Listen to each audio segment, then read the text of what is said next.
how does someone know that they're ready to actually compete, not just practice?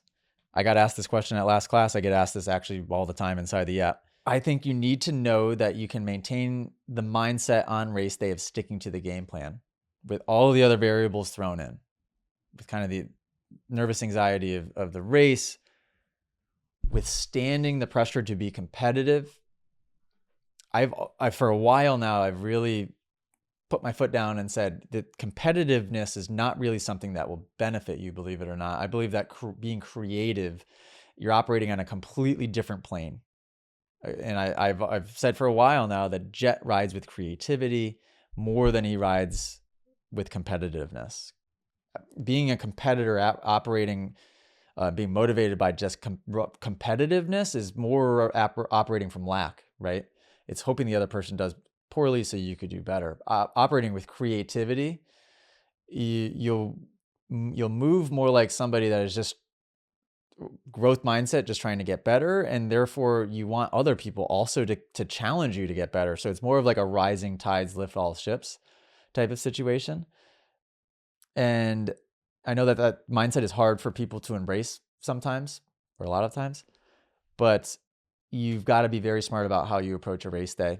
Too many people show up, game plan, everything, technique, all of what they've learned goes out the window, and it gets dangerous really quick. So I would say you just need to make sure that you're confident that you can create a game plan and stick to it. And by a game plan, I mean an actionable, process-oriented goal that you can set, as opposed to a result-based goal. Like, do not show up to a race and say, I want to get top 5. I want to get top 10. That's projecting yourself into the future in a not good way. You're going to have anxiety. You're going to ride tense. You're going to be worried about trying to make that result happen. And ultimately, it's not in your control. That result is a byproduct of doing the things, the process leading up to that.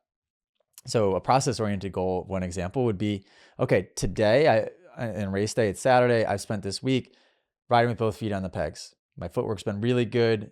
Today, I'm going to do all of my gate drops every single lap with both feet on the pegs, no exceptions. That's my goal, and I'm sticking to it. Fantastic, because you can control that.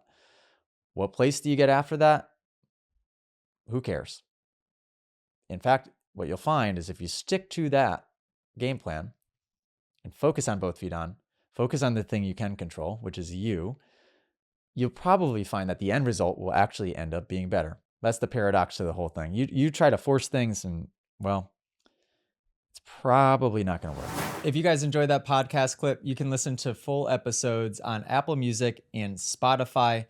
And make sure, if you haven't already, join our community inside of the Moto Academy app. Go to themotoacademy.com today. I'll see you guys inside the community.